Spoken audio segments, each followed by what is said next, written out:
Hello friends, welcome back to cinema secrets. இன்னைக்கு இந்த வீடியோவில் நான் பேச போகிறது புளிச்சு போன தயிர் சாதம் அப்படின்ற மாதிரி நீங்கள் எதிர்பார்க்காதீங்க. ஏன்னா ஜெயம் ரவி மேட்டரை பற்றி தான். எப்பா எந்த பக்கம் திரும்பினாலும் ஒரு மேட்டர் தான். நீயே போன வீடியோவில் என்ன சொன்ன, இதோட முடிச்சுக்கிறேன், இனிமேல் இந்த கதையை பேச மாட்டேன் அப்படின்ற மாதிரி தானே சொன்னேன். மறுபடியும் கண்டென்ட் கிடைக்காம ஆரம்பிக்கிறேன் அப்படின்னு சொல்லாதீங்க. ஏன்னா கண்டென்ட் எக்கச்சக்கமாக இருக்குதுங்க. ஆனால் இந்த நேரத்தில் இந்த விஷயத்தை பேசணும் அப்படின்னு நான் முடிவு பண்ணியிருக்கேன். அதுக்கு முக்கியமான காரணம் என்னன்னு பார்த்தீங்கன்னா ஒரே ஒரு ஹேஷ்டாக் தான், ஜஸ்டிஸ் ஃபார் ஜெயம் ரவி. எதுக்கு அவருக்கு ஜஸ்டிஸ்ட்டு? அவர் பொண்டாட்டியை டைவர்ஸ் பண்ணிட்டு வேற ஒரு பொண்ணோட சுத்துவாரு, அவருக்கு ஜஸ்டிஸ்டா அப்படின்னு நீ எந்த பக்கம்பா சாயற அப்படின்ற மாதிரி என்ன கேட்காதீங்க. அதாவது இதுக்கு பின்னாடி ஒரு சின்ன கதை இருக்கு. அந்த கதையை நான் சொல்லிடணும் அப்படின்றதுக்காக தான் இந்த வீடியோ கிரியேட் பண்ணியிருக்கேன். அதாவது இன்னைக்கு ஜெயம் ரவி அவர்கள் மேல ஏகப்பட்ட குற்றச்சாட்டுகள் வந்தது ஒரு வாரத்துக்கு முன்னாடி அப்படின்னு சொல்லலாம். ஏன்னா இவர் டிவோர்ஸ் பண்ண போறேன் அப்படின்ற நோட்டீஸ் அனுப்பின உடனே ஃபர்ஸ்ட் ஆர்த்தி சைட்ல இருந்து எந்த ரியாக்ஷனும் இல்ல. அதுக்கப்புறம் இவரை கெனிஷியாவோட தொடர்பு படுத்தி பேச ஆரம்பிச்ச உடனே பல பேர் ஜெயம் ரவி அவர்கள் மூஞ்சில கரிய பூசினாங்க. அட இவன் ஆம்பளப்பா, இவன் இப்படிதான்ப்பா தப்பு பண்ணுவான், இவன் எல்லா பொண்ணும் கூட சுத்துவான், நாளைக்கு பொண்டாட்டியா 2 குழந்தைங்களையும் விட்டுட்டு போயிடுவானா அப்படின்ற மாதிரிலாம் ஜெயம் ரவி அவர்கள் மேல பெரிய எதிர்ப்புலாம் வந்தது. இது மட்டும் இல்லாம ஜெயம் ரவி சைட்ல இருந்து அவர் எதுவுமே சொல்லல. ஆனா ஆர்த்தி அவர்கள் போலீஸ்ல போய் கம்ப்ளைண்ட் கொடுக்கறதுக்கு முன்னாடி இவங்க என்ன பண்ணாங்க, ஜெயம் ரவி டைவர்ஸ் நோட்டீஸ் அனுப்பிச்சிட்டு என்னையும் குழந்தைங்களையும் தனியா நிக்க வச்சுட்டு போயிட்டாரு அப்படின்னு ஆர்த்தி சைட்ல ஏகப்பட்ட சப்போர்ட். அதாவது கிட்டத்தட்ட தமிழ்நாட்டில் பாதி பாப்புலேஷன் ஆர்த்தி அவர்களுக்கு தான் சப்போர்ட்டா போச்சு. ஜெயம் ரவியை கழுவி ஊத்திட்டாங்க. ஆனா உண்மையில் என்ன நடந்தது அப்படின்றது நம்ம யாருக்குமே தெரியாது. எல்லாருமே சோசியல் மீடியா பார்த்து தான் தெரிஞ்சுக்கிறோம். இது தெரிஞ்சுக்கிட்ட ஜெயம் ரவி இதுக்கு மேல நம்ம பொறுமையா இருக்க முடியாது, பொங்கி எழு மனோகரா அப்படின்ற மாதிரி பொங்கி எழுந்து ஒரு சில குற்றச்சாட்டுகளை சொல்லும் போதுதான், அட பாவம் இந்த மனுஷன், ஐயோ இவ்வளவு கஷ்டத்தையா நீ அனுபவிச்சுக்கிற, நீ எவ்வளவு பெரிய ஹீரோ, பாவம் அப்படின்ற மாதிரி யோசிக்க தோணுச்சு. அது எல்லாமே என்ன அப்படின்றத ரீகலெக்ட் பண்ணி ஒரு கதை மாதிரி இந்த வீடியோல சொல்ல போறேன். இதுக்கப்புறம் யார் பக்கம் நியாயம் அப்படின்றத நீங்க முடிவு பண்ணிக்கோங்க அப்படின்றதுக்காக தான் இந்த வீடியோ. ஜஸ்டிஸ் ஃபார் ஜெயம் ரவியா இல்ல ஜஸ்டிஸ் ஃபார் ஆர்த்தியா அப்படின்றது தான் இந்த வீடியோட கான்செப்டே நண்பர்களே. இப்போ வாங்க வீடியோல போவோம். அதாவது இந்த ட்ரெஸ் கடை நடத்துற கேஜிஎஃப் சொல்லுவார் பாத்தீங்களா, அது என்ன ராஜ் பகவத் குடும்பமா, அந்த மாதிரி குடும்பமா அப்படின்ற மாதிரி ஒரு பெரிய கொஸ்டின் மார்க் எழுப்பியிருக்காரு ஜெயம் ரவி அவர்கள். இதை பார்க்கும்போது ஏன் நீ இப்படி சொல்ற, உனக்கு மண்டகட்ட குழம்பு போச்சா? அவங்க எவ்வளவு பெரிய பணக்காரங்க தெரியுங்களா? அவங்க இந்த கல்பனா ஹவுஸ் அப்படின்னு சொல்லி அடையாறுலயே மிகப்பெரிய ஒரு மாளிகையை வச்சிருக்காங்க. அவங்களோட ஃபேமிலி எவ்வளவு பணக்கார ஃபேமிலி அப்படின்ற மாதிரி ஒரு சில ரிப்போர்ட்டர்கள், இந்த பாடி பில்டர் ரிப்போர்ட்டர்லாம் வரிஞ்சுக்கட்டுன்னு வருவாரு. இதுக்கு ஜெயம் ரவி அவர்களை இன்டைரக்டா என்ன சொல்லியிருக்காருன்னா, இவ்வளவு பணக்காரங்க சொல்றீங்கல்ல, ஒரு சில வருஷத்துக்கு முன்னாடி ஆர்த்தி அவர்களோட தந்தை ஒரு கிரெடிட் கார்டு வாங்கியிருக்காருங்க. அந்த கிரெடிட் கார்டோட கடனையை நான் தான் அடைச்சேன். இந்த கிரெடிட் கார்டு கடனை கூட கட்ட முடியலன்னா இவங்க என்னங்க ஒரு பெரிய ரிச்சான ஃபேமிலி அப்படின்ற ஒரு கொஸ்டினை ஜெயம் ரவி அவர்கள் ரைஸ் பண்ணதுக்கு அப்புறமா தான் நம்மளுக்கு ஒரு கியூரியாசிட்டி வந்தது, ஒரு எதிர்பார்ப்பு வந்தது. என்னமோ சொல்றாரு, என்னடா இது, இவ்வளவு நாள் கதை வேற மாதிரி போயிட்டு இருந்தது, இப்ப வேற மாதிரி போதே அப்படின்னு சொல்லி ஒரு சில பேர்கிட்ட விசாரிச்சதுக்கு அப்புறம் ஒரு சில ரிப்போர்ட்டர்ஸ் சொன்ன தகவலின் அடிப்படையில் தான் இந்த வீடியோல நிறைய திடுக்கிடும் தகவல்களை நான் ஷேர் பண்ண போறேன் நண்பர்களே. அதனால இது எதுவுமே என்னோட சொந்த கதை, சோக கதை, உருட்டு கதை கிடையாது அப்படின்றத புரிஞ்சுக்கோங்க. அதாவது இதுதான் ஜெயம் ரவி அவர்களோட முதல் குற்றச்சாட்டு. அவங்கள பணக்காரங்க அப்படின்னு சொல்ற வார்த்தையை முதல் நிறுத்துங்க. அவங்க பணக்காரங்க அப்படின்ற மாதிரி ஒரு பிம்பத்தை கிரியேட் பண்ணிருக்காங்களே தவிர அவங்க ஒரு மிகப்பெரிய பணக்கார குடும்பம்லாம் ஒண்ணுமே கிடையாதுங்க. இதை யூடியூப்ல எந்த பக்கம் திரும்பினாலும் பல ரிப்போர்ட்டர்ஸ் இந்த மாதிரி பேசிட்டு இருக்கிறது எனக்கு எரிச்சலை வர வைக்குது அப்படின்ற மாதிரியும் இன்டைரக்டா ஒரு விஷயத்த சொல்லியிருக்காரு. இது மட்டும் இல்லாம ஒரு தரப்பு பத்திரிகையாளர்கள்லாம் எந்த மாதிரியான ஒரு குற்றச்சாட்டு வைக்கிறாங்க அப்படின்னு பாத்தீங்கன்னா, ஜெயம் ரவி அவர்களை ஏமாத்துறதுக்கு கூட இந்த மாதிரி பணக்கார வேஷம் போட்டு ஆர்த்தி அவர்கள் சின்ன வயசுல இருந்தே அவரை லவ் பண்ணி அதுக்கப்புறமா பப்பு கிப்பு அப்படின்னு வெஸ்டர்ன் கல்ச்சர்ல கொண்டு போயிட்டு அவர் மங்களம் பாடுறதுக்காக கூட இந்த மாதிரி பண்ணிருக்கலாம் அப்படின்ற மாதிரியும் சொல்றாங்க. ஏன்னா ஜெயம் ரவி அவர்கள் பிறப்பால ஒரு சாதாரண குடும்பத்துல பிறந்தாலுமே கூட அவரோட வளர்ச்சி அசூர வளர்ச்சி. ஏன்னா அவரோட குடும்பத்துல அவரோட அண்ணனையும் தம்பியையும் அவங்க அப்பா எடிட்டர் மோகன் இருக்காரு பாத்தீங்களா, பார்த்து வளர்த்து பிளான் பண்ணி வளர்த்தாரு அப்படின்றத அவரே பல பேட்டிகள்ல சொல்லியிருக்காரு.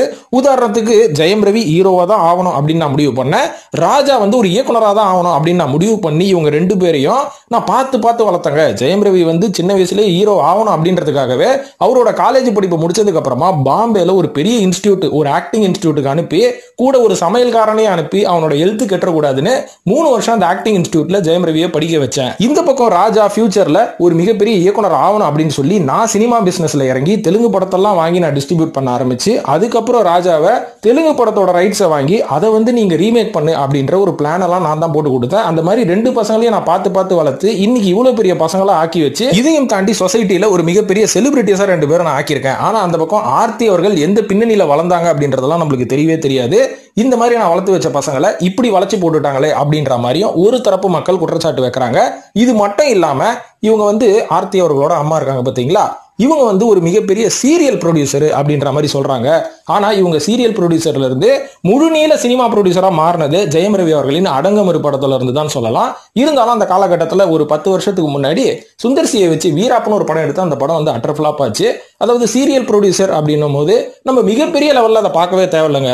அதாவது 10 வருஷத்துக்கு முன்னாடி நீங்க ஒரு சீரியல் பண்ணணும்னா ஒரு நாளைக்கு 15,000 ரூபாய் பட்ஜெட் இருந்தாலே போதும், கிட்டத்தட்ட ஒரு 4-5 எபிசோட நீங்க ஷூட் பண்ணிடலாம் ஒரே நாள்ல. அதனால ஒரு 10 வருஷத்துக்கு முன்னாடி சீரியல் ப்ரொடியூஸ் பண்றதெல்லாம் மிகப்பெரிய ஒரு வேலை ஒன்றும் கிடையாது. இன்னி எடுக்கிற படம் மாதிரிலாம் ஒன்றும் கிடையாதுங்க. ஒரு 15,000 ரூபாய் ஒரு நாளைக்கு இருந்தாலே நீங்க 4 எபிசோட 5 எபிசோட முடிச்சிடலாம் ஒரே சின்ன லொகேஷன்ல வச்சு ஒரு 3 ஆர்டிஸ்ட வச்சு. அதனாலதான் பாத்தீங்கன்னா மிகப்பெரிய நடிகைகள்லாம் வந்து இந்த சீரியல் உள்ள வந்ததுக்கு காரணம் சின்ன இன்வெஸ்ட்மெண்ட் பெரிய லாபம். ஏன்னா இந்த சீரியலை மட்டும் எடுத்துக்கிட்டு சன் டிவியோ ஜி டிவியோ ஸ்டார் டிவிலையோ போய் நீங்க ஒரு ஸ்லாட் ஒரு அரை மணி நேரம் ஸ்லாட்டை பிடிச்சிங்கன்னு வைங்களேன், அதுக்கு வந்து நீங்க சின்ன அமௌண்ட் பே பண்ணாலே போதும். அந்த ஸ்லாட்ல உங்க சீரியல் ஓடும் போது அந்த ஸ்லாட்ல ரன் ஆகிற அட்வர்டைஸ்மெண்ட்ல இருந்து மிகப்பெரிய வருமானம் வரும். ஸோ இவங்க வந்து அந்த காலகட்டத்தில் இந்த மாதிரி ஆரம்பிச்சு ஓரளவுக்கு ஒரு நடுத்தரமான வர்க்கத்துக்கு வந்ததுக்கு இந்த சீரியல் ஒரு உறுதுணையா இருந்ததே தவிர அவர்களுக்கு இவங்க தான் வாழ்க்கை கொடுத்த ஒரு மிகப்பெரிய தயாரிப்பாளர் அப்படின்ற ஒரு பிம்பத்தை இவங்க கட்டமைச்சிட்டாங்க ஒரு சில ரிப்போர்ட்டரோட ஆதரவை வச்சு அப்படின்ற மாதிரி சொல்றாங்க. மூன்றாவது குற்றச்சாட்டு இவங்க மேல என்ன வருது அப்படின்னு பாத்தீங்கன்னா, ஜெயம் ரவி அவர்களுக்கு ஆதரவு கொடுத்தவங்க அவரை வச்சு நாங்க 3 படம் நான் எடுத்துட்டேன் தெரியுமா, யாராவது மருமனை வச்சு எடுக்க முடியுமா, நான் 3 படத்தை ப்ரொடியூஸ் பண்றேன் அப்படின்ற மாதிரி இன்னொரு விஷயம் வருது இல்லைங்களா. இன்னொரு கேள்வி வருது, இது கூட எப்படி அப்படின்ற ஒரு சூத்திரத்துல நான் சொல்றேன் பாருங்க. அதாவது ஒரு ஹீரோவோட கால் ஷீட் உங்ககிட்ட இருந்துட்டா போதும், நீங்களும் நாளைக்கு ஒரு தயாரிப்பாளர் ஆயிடலாம், நீங்களும் ஒரு இயக்குனர் ஆயிடலாம். இது எப்படிங்க நடக்கும், எப்படி சாத்தியம் அப்படின்னு கேட்டீங்கன்னா, ஜெயம் ரவி அவர்கள் ஒரு சாதாரண ஹீரோ கிடையாதுங்க. அவர் வந்து ஒரு முன்னணி நடிகர். அவருக்குன்னு ஒரு பெரிய மார்க்கெட் ஒண்ணு இருக்கு, அவருக்குன்னு ஒரு பெரிய பிசினஸ் இருக்கு. சோ ஜெயம் ரவி அவர்கள் நீங்க சொல்ற கட்டுப்பாட்டு உள்ள வந்துட்டாருன்னு வைங்களேன், நம்ம என்ன பண்ணலாம், ஜெயம் ரவி அப்படின்ற ஒரு பெரிய ஹீரோவோட கால் ஷீட் என்கிட்ட இருக்கு, நான் சொல்றதை தான் அந்த ஆள் செய்வான். அதனால ஜெயம் ரவியோட கால் ஷீட் வேணுமா, ஒரு டைரக்டர் வாங்க அப்படின்னும் போது 10-20 டைரக்டர் கதையோட வந்து அவர் வீட்டு வாசல்ல நிப்பாங்க. கதை மட்டும் வந்துட்டா போதுமா, இது வந்து இன்வெஸ்ட் பண்றதுக்கு பினான்சியர் வேணும் அப்படின்னு சொல்லி ஒரு பினான்சியருக்கு யாருக்காவது நீங்க போன் அடிச்சு ஜெயம் ரவி கால் ஷீட் என்கிட்ட இருக்குது, டைரக்டரும் இருக்கான், ப்ரொடியூஸ் பண்ணுவீங்களா, பினான்சியரே பணத்தை கொண்டு வந்து கொட்ட போறான். இதுக்கப்புறம் என்னங்க, ஹீரோவும் கிடைச்சாச்சு, ஹீரோவை கிடைச்சாச்சு, என்ன ஹீரோ நம்பிக்கிட்டே இருக்கிறாரு, டைரக்டர் ஏகப்பட்ட பேர் வந்தாச்சு, பினான்சியரும் காசு போடுறேன் ஹீரோ நம்பின்னு போட்டாச்சு, படத்தை ஸ்டார்ட் பண்ண வேண்டியதானே. அதுக்கப்புறம் இந்த படத்தை எடுத்து முடிச்ச உடனே வாங்குறதுக்கு ஆளாங்க இல்ல, ஜெயம் ரவி படத்தை வாங்குறதுக்கு ஆளா இல்ல, சன் டிவில இருந்து எல்லாருமே வாங்கிப்பாங்க. வாங்கினதுக்கு அப்புறம் ஒரு நல்ல லாபம் வரும். வர லாபத்துல ப்ரொடக்ஷன் கம்பெனின்னு சொல்லி ஒரு 10க்கு 10 ஆபீஸ் எடுத்து பேனர் போட்டு உட்காந்துட்டா போதுமே, எந்த இன்வெஸ்ட்மெண்ட்டுமே இல்லாம உங்களுக்கு காசு வருது. எங்க இருந்து உங்க காசை நீங்க போடுறீங்க? இதுல நான் கேட்கறது கரெக்ட் தானங்க. பினான்சியர் காசு போடுறாரு, ஜெயம் ரவியோட டேட் அவைலபிளா இருக்கு, ஏன்னா மருமக டேட் அவைலபிளா தான் இருக்கணும், இல்லனா வீட்டுல சேர்க்க மாட்டோம், சோறு போட மாட்டோம் அப்படின்ற மாதிரி ஒரு கண்டிஷன் வந்துடும். இது மட்டும் இல்லாம ஹீரோட கால் ஷீட் இருக்குதுன்னும் போது எத்தனை பேர் கதை சொல்ல வருவாங்க, எவ்வளவு எஸ்டாப்ளிஷ்டு இயக்குநர்களே வருவாங்க இல்லையா உள்ள.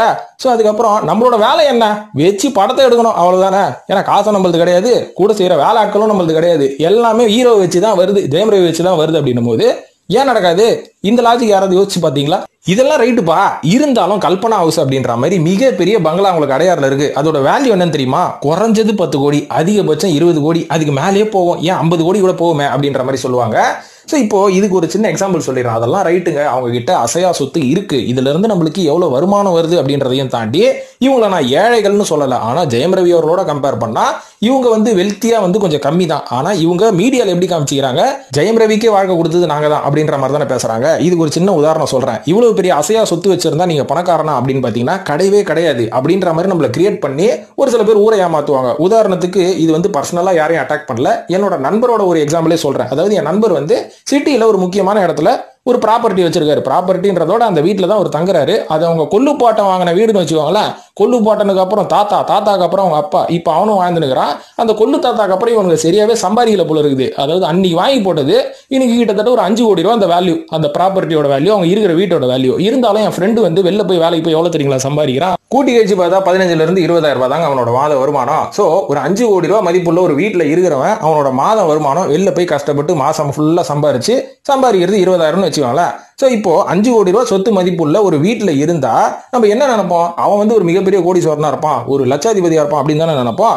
ஆனா அந்த வீட்டை அவனால விற்கவும் முடியாது. அப்படியே வித்தாலும் சிட்டி உள்ள மறுபடியும் அந்த ரேட்டுக்கு வந்து அவனால திரும்பியும் வாங்க முடியாது.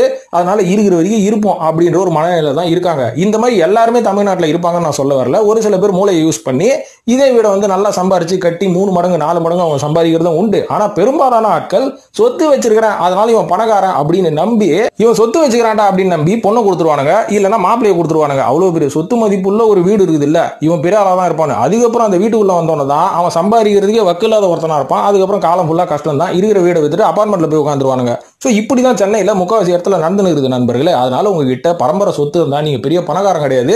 பரம்பரை சொத்தை அக்யூமுலேட் பண்ணி எப்படி அதை 3 மடங்கு 4 மடங்கு ஆக்கணும்ன்ற திறமை இருக்கணும். இதே கதை தான் ஆர்த்தி சைட்ல அப்படின்ற மாதிரி சொல்றாங்க. எதனாலதான் அவ்வளவு பெரிய வீடோ அவ்வளவு பெரிய பங்களாவோ அசையா சொத்து அத்தனை இருந்தாலும் இவங்களால அக்யூமுலேட் பண்ணி அதை 3 மடங்கு 4 மடங்கு ஆக்க முடியல. இதனாலதான் ஜெயம் ரவி அவர்கள் மிகப்பெரிய ஹீரோ. கொஞ்சம் அவர் கொஞ்சம் அப்பாவி தன்மையாவும் இருப்பாரு. அதனால அவரை வளைச்சு போட்டா நம்ம காலத்துக்கும் உட்கார்ந்து சாப்பிடலாமே அப்படின்ற மாதிரி அவங்க நினைச்சிருக்காங்க அப்படின்ற மாதிரி சில பேர் சொல்றாங்க. இது எந்த அளவுக்கு உண்மைன்னு தெரியல. ஆனா போக போக தான் ஜெயம் ரவி அவர்களே ஓபன் பண்ணி இந்த நியூஸ் வெளில கொண்டு வருவாரு. ஏன்னா இப்ப போலீஸ் ஸ்டேஷன்ல போய் கம்ப்ளைண்ட் கொடுக்குற வரைக்கும் வந்தாச்சு இல்லீங்களா. அதனால இது குடும்ப கதையே கிடையாது. இதுல ஒரு பொதுப்படையா தான் நம்ம பார்க்கணும். ஏன்னா எனக்கு நியாயம் சொல்லுங்கன்னு சொல்லி அவர் பப்ளிக்காவே வந்தாச்சு. குடும்ப கதைன்னு சொல்லி 4 பேருக்குள்ள முடிச்சுக்கலான்னு பார்த்தா இது பப்ளிக்ல வந்துருச்சு. ஏன்னா எனக்கு நியாயம் கிடைக்கணும்னு சொல்லி ஜெயம் ரவி அவர்களே பப்ளிக்ல போலீஸ்ல கம்ப்ளைண்ட் கொடுக்குற அளவுக்கு ஆயிடுச்சு. சோ இனிமேல் இது பப்ளிக் நியூஸ் தான். இது நம்ம குடும்ப கதைன்னு சொல்லி இதை ஒதுக்கிறதுக்கும் முடியாது. அதுக்கப்புறம் 4 பேர் இங்க உத்தமனுங்க இருப்பானுங்க பாருங்க, யூடியூப் பாக்குறவனுங்க, இவங்களே கமெண்ட்ல போடுவானுங்க, யோ இது குடும்ப கதை, நீ ஏன் தலையிடுறேன்னு. பப்ளிக்ல வந்தாச்சு, அதனால பப்ளிக்கா தான் பேசணும். ஜஸ்டிஸ் ஃபார் ஜெயம் ரவி தான் நம்ம சைட்ல எப்பவுமே. இந்த ஒரு விஷயத்தை முக்கியமா நான் பேசுறதுக்கு காரணம், ஜெயம் ரவி அவர்கள் ஆதங்கத்தோட ஒரு விஷயம் சொல்லியிருக்காருங்க. என் பாஸ்போர்ட், என் பேன் கார்டு, என் ஆதார் கார்டு, கிரெடிட் கார்டு முத கொண்டு எல்லாமே அவங்க கையில தாங்க இருக்குது. 4 கார் வச்சிருக்காங்க. 4 கார்ல 3 காரு அவங்களோட பேர்ல தாங்க இருக்குது. அதனால அந்த காரை நான் எங்க எடுத்துட்டு போனாலும், எந்த டோலை நான் கிராஸ் பண்ணாலும் அவங்களுக்கு மெசேஜ் போயிடுது. எந்த ஒரு காபி ஷாப்ல கிரெடிட் கார்டு எடுத்து யூஸ் பண்ணாலும் என்ன சாப்பிடுறன்ற அளவுக்கு அவங்களுக்கு நியூஸ் போயிடுது. இவ்வளவு ஏங்க நான் எங்கேயாவது வெளில போயிட்டு வந்தா என்கிட்ட எங்க போயிட்டு வந்தேன்னு கேட்கறதுக்கு பதிலா என் உதவியாளர்கிட்ட போய் கேட்கறாங்க. அவனால என்ன எப்படி மதிப்பான்? இந்த மாதிரி சொன்னவரு இன்னொரு குற்றச்சாட்டம் வச்சாரு. என்னன்னா 2 பேருக்கும் ஜாயிண்ட் பேங்க் அக்கௌண்ட்டுங்க, அதனால இவங்களோட பர்மிஷன் இல்லாம என்னால காசே எடுக்க முடியாது அப்படின்னாரு. இது மட்டும் இல்லாம ஒரு சில வருஷங்களுக்கு முன்னாடி ஒரு மேடை பேச்சுல, இந்த பொன்னியின் செல்வன் மேடை பேச்சுன்னு நினைக்கிறேன், அப்ப விக்ரம் அவர்கள் ஒரு இன்சிடென்ட் சொன்னாரு. நாங்க எல்லாருமே ஒரு பப்ல போயிட்டு நல்ல ஹோட்டல்ல போய் சாப்பிட்டுட்டு சரக்கெல்லாம் போட்டு வெளில வந்தோம். திடீர்னு பார்த்தா யார்கிட்டயும் காசு இல்ல. ஜெயம் ரவி உங்ககிட்ட இருக்குதுல்லப்பா, கொஞ்சம் காசை கொடுப்பா அப்படின்னா, ஐயோ என்கிட்ட பர்ஸே இல்ல அப்படின்ற மாதிரி சொன்னாரு. அன்னைக்கு எல்லாருமே மேடையில சிரிச்சோம். அதுக்கப்புறமா தான் உண்மையை தெரிய ஆரம்பிச்சது, எந்த பைசாவும் இவர் கையில கிடையாது, அவரோட மனைவி கையில தான் இருக்கு அப்படின்ட்டு. இது மட்டும் இல்லாம இன்னொரு பெரிய குடும்பம் என்ன தெரியுங்களா சார், ரொம்ப நாளா மொபைல் யூஸ் பண்ணிட்டு இருக்கிறேன், ஆனா ரொம்ப நாளா வாட்ஸ்அப்பே கிடையாது தெரியுமா என் மொபைல்ல அப்படின்ற ஒரு அதிர்ச்சி தகவலும் கொடுத்திருக்காரு. Dress கூட இல்ல சார், வீட்டை விட்டு வெளில வந்ததுக்கு அப்புறம் ஏமா என் ட்ரெஸ்ஸையாச்சும் கொடுமானா அதையும் கொடுக்க மாட்டாங்க அப்படின்னு கொந்தளிச்சு போய் தான் ஜெயம் ரவி அவர்கள் போலீஸ்ல போய் கம்ப்ளைண்ட் கொடுத்திருக்காரு. No Aadhaar card, no pan card, no passport also அப்படின்னா ஒரு மனுஷன் எந்த அளவுக்கு சித்திரவதை அனுபவிச்சிருக்கான் அப்படின்றத கொஞ்சமாச்சும் நம்ம சிந்திச்சு பார்க்கணும். அதுக்கப்புறம் அவர் மேல குற்றச்சாட்டு வைக்கலாமா வேணாமா அப்படின்னு கொஞ்சமாச்சும் யோசிக்கணும். இன்னைக்கு ஜெயம் ரவி அவர்களுக்கு சப்போர்ட் வர ஆரம்பிக்குதுன்னு தெரிஞ்ச உடனே ஒரு சில நடிகைகளோட கோத்து வச்சு மார்பிங் பண்ணி ஒரு சில வீடியோஸ் எல்லாம் ரெடி பண்ணிருக்காங்களாம். இது எல்லாம் வந்த வளர்ச்சா அவரோட இமேஜ் டேமேஜ் ஆகும்னு. ஆனா அதை பத்தி அவர் கண்டுக்காம பாம்பே கிளம்பி போயிட்டாரு. இதுக்கப்புறம் என்ன நடக்கும் அப்படின்றது இனிமேல் தான் தெரியும். ஆனா இனிமேல் எல்லாம் நடக்கிறது நல்லதாவே நடந்து எல்லாமே சுமூகமாயிடணும் அப்படின்றது தான் என்னோட தாழ்மையான கருத்து. ஏன்னா இது தொடர்ந்து போயிட்டே இருந்தா ஏகப்பட்ட கண்டென்ட் இது பத்தி வந்துகிட்டே இருக்கும். அதுக்கப்புறம் நம்ம ஜெயம் ரவி அவர்கள் மேல ஒரு ஃபால்ஸ் இமேஜ் தான் வருமே தவிர காலப்போக்கில் இது ஒரு ஸ்ட்ராங்கான ஒரு இமேஜா இருக்காது. இந்த ஒரு கேரக்டர் ஜெயம் ரவியை பத்தி வெளில பெரிய லெவல்ல ரிவீல் ஆயிடுச்சுன்னு வைங்களேன், பல பேர் இவரை குனியை வச்சு குதிரை கூட ஏறுவான். அதனால இது இப்படியே முடிஞ்சுக்கிறது நல்லது. இருந்தாலும் ஜஸ்டிஸ் ஃபார் ஜெயம் ரவி அப்படின்னு நம்ம சைட்ல இருந்து நம்ம அவருக்கு ஒரு ஆதரவா குரல் கொடுத்தோம்னா ஒரு 4 மீடியாக்காரன் குரல் கொடுப்பான், ஒரு 4 மக்கள் கமெண்ட்ல ஒரு திட்டாம இருப்பான் அப்படின்ற ஒரு நல்ல எண்ணத்துல தான் இந்த வீடியோ நான் ரெடி பண்ணிருக்கேன் நண்பர்களே. சோ இந்த வீடியோ பார்த்ததுக்கு நன்றி. இது பற்றி உங்களோட கருத்துக்கள் மற்றும் ஜெயம் ரவிக்கு நீங்க சப்போர்ட்டா இல்ல அந்த பெண் பக்கம் ஆர்த்தி பக்கம் தான் உங்களோட நியாயம் இருக்கா அப்படின்றத வெளிப்படையாவே நீங்க கமெண்ட் பண்ணுங்க. நானும் ஆர்த்திக்கு எதிராலாம் இதுல பேசல, என்ன நடந்திருக்கும் அப்படின்றத தான் நம்ம பேசியிருக்கோமே தவிர யாருக்கும் நம்ம ஆதரவாளரும் கிடையாது, யாருக்கும் நம்ம எதிரியும் கிடையாது அப்படின்னு சொல்லிட்டு இந்த வீடியோ முடிச்சுக்கிறேன். இது பற்றி உங்களோட கருத்துக்களை கமெண்ட்ல போடுங்க. மற்றும் நம்ம சினிமா சீக்ரெட்ஸ் ரிவ்யூ சேனலையும் நீங்க கொஞ்சம் சப்ஸ்கிரைப் பண்ணி ஃபாலோ பண்ணுங்க. நிறைய படங்களை பத்தி நான் ரிவ்யூ பண்ணிட்டு இருக்கேன். இது மட்டும் இல்லாம நம்ம சேனலுக்கு ஆதரவு கொடுக்கணும் அப்படின்னு நீங்க நினைச்சீங்கன்னா ஜாயின் மெம்பர்ஷிப் நண்பர்களே, மெம்பர்ஷிப்ல ஜாயின் பண்ணி நம்ம சேனலையும் சப்போர்ட் பண்ணுங்கன்னு சொல்லி இந்த வீடியோவிலிருந்து விடைபெறுகிறேன். நன்றி, வணக்கம்.